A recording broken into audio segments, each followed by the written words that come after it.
OVK Sanoj ചേരുന്നു. DYFI സംസ്ഥാന secretary Sanoj, ഇവിടെ സർക്കാരിനെതിരെ ഈ ഖാദർ കമ്മിറ്റി റിപ്പോർട്ട് സർക്കാരിൽ എത്തിയിട്ടേ ഉള്ളൂ. നടപ്പാക്കുന്ന കാര്യത്തിലൊന്നും സർക്കാർ ഇതുവരെ പ്രത്യേകിച്ച് ഒന്നും പറഞ്ഞിട്ടൊന്നുമില്ല. പക്ഷേ പലതരത്തിലുള്ള അഭിപ്രായങ്ങളാണ്, പ്രതിഷേധങ്ങളാണ്. ഇത് നടപ്പാക്കാൻ പാടില്ല, പ്രത്യേകിച്ച് സ്കൂളിലെ സമയക്രമം അത് മാറ്റാൻ പാടില്ല എന്നാണ് പറയുന്നത്. എങ്ങനെയാണ് ഈ എതിർപ്പുകളെ സർക്കാർ മറികടക്കുക വിഷയത്തിലേക്ക് കടക്കുമ്പോൾ? ഇതൊരു ശുപാർശ മാത്രമാണ്. ഇതിപ്പോ ഈ ശുപാർശ അപ്പൊ തന്നെ സർക്കാർ ഏറ്റെടുത്ത് നടപ്പാക്കുന്നൊന്നും ആരും പ്രഖ്യാപിച്ചിട്ടില്ല.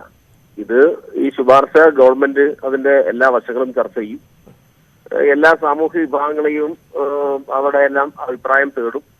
അപ്പൊ നല്ല സമവായത്തിൽ കൂടി മാത്രമേ ഇത് നടപ്പാക്കാൻ ഉദ്ദേശിക്കുന്നുള്ളൂ. ഇവിടെ ഖാദർ റിപ്പോർട്ട് നടപ്പാക്കുന്നു, അത് മതപഠനത്തിനെതിരാണ് എന്നൊക്കെയുള്ള കൊണ്ടുപിടിച്ച പ്രചരണം അത് തെറ്റായ പ്രചരണമാണ്. അങ്ങനെ ഒരു തീരുമാനവും സർക്കാരിന്റെ ഭാഗത്തുനിന്ന് ഇതുവരെ ഉണ്ടായിട്ടില്ല. ഹയർ സെക്കൻഡറി വരെയുള്ള വിദ്യാഭ്യാസം നിലവാരം മെച്ചപ്പെടുത്താൻ വേണ്ടി നേരത്തെ ഉണ്ടാക്കിയിട്ടൊരു കമ്മിറ്റിയാണ്. അതിന് വിവിധ കാരണങ്ങളുണ്ട് അങ്ങനെ ഒരു കമ്മിറ്റി വെക്കാൻ. പ്രത്യേകിച്ച് ദേശീയ വിദ്യാഭ്യാസ നയത്തിൽ ഉൾപ്പെടെ വന്ന മാറ്റത്തിനെല്ലാം അനുസരിച്ച് ഇവിടെയുള്ള വിദ്യാഭ്യാസ പദ്ധതി അതുമായി ബന്ധപ്പെട്ട കാര്യങ്ങളെല്ലാം ക്രമീകരിക്കുന്നതിന്റെ കൂടി ഭാഗമായിട്ടാണ് ഇങ്ങനെയെല്ലാമുള്ള കമ്മിറ്റിയെ വെക്കേണ്ടി വന്നത്.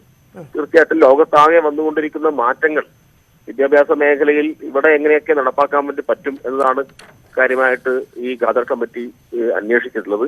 അതിലൊരു ഭാഗം മാത്രമാണ്, അതിലെ ചെറിയൊരു ഭാഗം മാത്രമാണ് ഈ സമയമാറ്റം സംബന്ധിച്ച്.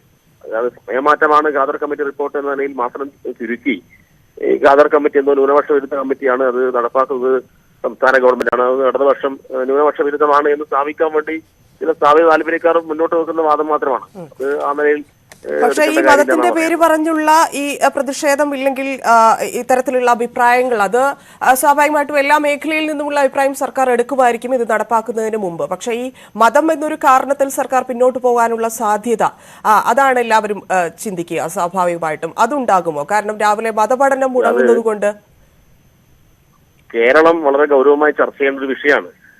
ഈ സംഗീത താല്പര്യക്കാരുണ്ട്, യഥാർത്ഥ മതവിശ്വാസികളും അതിന്റെ കാര്യങ്ങളുമായി മുന്നോട്ട് പോകുന്ന വലിയ വിഭാഗം ജനങ്ങൾ ഇവിടെയുണ്ട്. അത് കൂടാതെ ഈ മതത്തെ മറയാക്കിയിട്ട് രാഷ്ട്രീയം കടത്തുന്ന കുറെ ആളുകൾ ഇവിടെ ഉണ്ട്.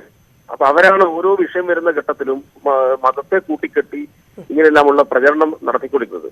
ഇപ്പൊ പുരോഗമനമായിട്ടെല്ലാ നീക്കത്തെയും ലോകത്തിന്റെ ആകെ മാറ്റത്തിനനുസരിച്ച് കൊണ്ടുവരുന്ന പല കാര്യങ്ങളെയും മതത്തെ മുൻനിർത്തി ആളുകളെ സംഘടിപ്പിക്കുകയും അതിനെ പ്രതിരോധിക്കുകയൊക്കെ ചെയ്യുക എന്നുള്ള ഒരു തെറ്റായ രീതി കേരളത്തിൽ ഉണ്ടാവുന്നുണ്ട്.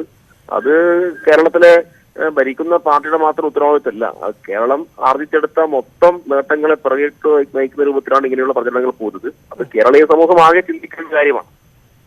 ഈ എതിർപ്പിൽ പ്രധാനമായിട്ടും ഇത് ഈ ഖാദർ കമ്മിറ്റി റിപ്പോർട്ട് സമർപ്പിച്ചു എന്ന് പറഞ്ഞപ്പോൾ തന്നെ ലീഗാണ് മുന്നിൽ നിന്നത് ഈ മതപഠനവുമായി ബന്ധപ്പെട്ടുള്ള കാര്യത്തിൽ. അപ്പം ഇപ്പോൾ നേരത്തെ ഡോക്ടർ ഫസൽ ഗഫൂർ സംസാരിച്ചത് ഇപ്പൊ രക്ഷിതാക്കളുടെ ജോലിക്രമം വരെ മാറ്റുന്ന പരിഷ്കരിക്കേണ്ട അവസ്ഥയിലേക്ക് അങ്ങനെയാണെങ്കിൽ പോകും. അതായത് ഈ കുട്ടികളുടെ എക്സ്ട്രാ കഴിവുകളെ പ്രോത്സാഹിപ്പിക്കാനാണ് ഈ ആഫ്റ്റർനൂൺ ടൈം എന്ന കാര്യത്തിൽ വലിയ വിശ്വാസമില്ലാത്തതുപോലെയാണ് സംസാരിക്കുന്നത്.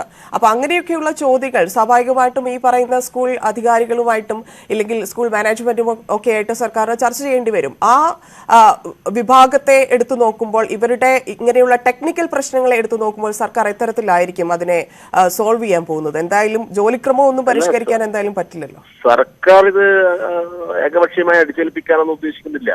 ഇതിനകത്ത് ഇപ്പം ജോലി പ്രശ്നങ്ങൾ പറഞ്ഞിട്ടുണ്ട്.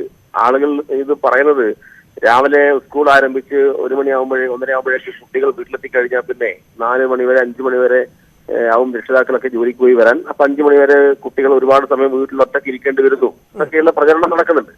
ഈ ആരാണ് പറഞ്ഞത്? ഖാദർ കമ്മിറ്റി റിപ്പോർട്ടിനകത്തുണ്ടോ 1 മണിക്ക് സ്കൂൾ വിട്ട് 5 മണിക്ക് വീട്ടിൽ വെറുതെ ഇരിക്കണമെന്നോ ആ റിപ്പോർട്ടിനകത്ത് പറയാനില്ല. പറയാത്ത കാര്യങ്ങളാണ്. അതായത് 1 മണിക്ക് സ്കൂൾ പഠനം അവസാനിച്ചാലും, അതായത് ഈ റിപ്പോർട്ട് പോലും ആളുകളെ തെറ്റിദ്ധരിപ്പിക്കുന്ന രീതിയിൽ മറ്റേ നമ്മൾ അനുബന്ധ കാര്യങ്ങൾ അവിടെ നടക്കും. ഇപ്പൊ കായിക മേഖലയുമായി ബന്ധപ്പെട്ട കാര്യങ്ങൾ, കലാ പഠനം, അതുമായി ബന്ധപ്പെട്ട മറ്റു കാര്യങ്ങൾ, ലാബ്, ലൈബ്രറി തുടങ്ങിയിട്ടുള്ള വിദ്യാർത്ഥിയുടെ അഭിരുചി അനുസരിച്ച് അവന്റെ മറ്റ് ശേഷികൾ മെച്ചപ്പെടുത്താൻ ആവശ്യമായിട്ടുള്ള കേന്ദ്രം കൂടിയാണ് വിദ്യാലയങ്ങൾ. അതുകൊണ്ട് 1:30-2 മണി വരെ ക്ലാസ്, അധ്യാപകൻ ക്ലാസ്സിൽ വരുന്നത് ഒഴിച്ചാൽ ബാക്കി സ്വന്തമായി അവൻ അവിടെ പഠിക്കാൻ ആവശ്യമായ സൗകര്യങ്ങളെ കുറിച്ചാണ് കമ്മിറ്റി റിപ്പോർട്ടിനകത്ത് പരാമർശിക്കാൻ തോന്നുന്നത്.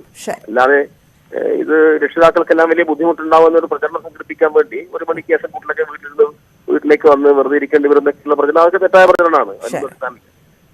നല്ല നന്ദി ശ്രീ സനോജ് പ്രതികരിച്ചതിന് വിഷയത്തിൽ.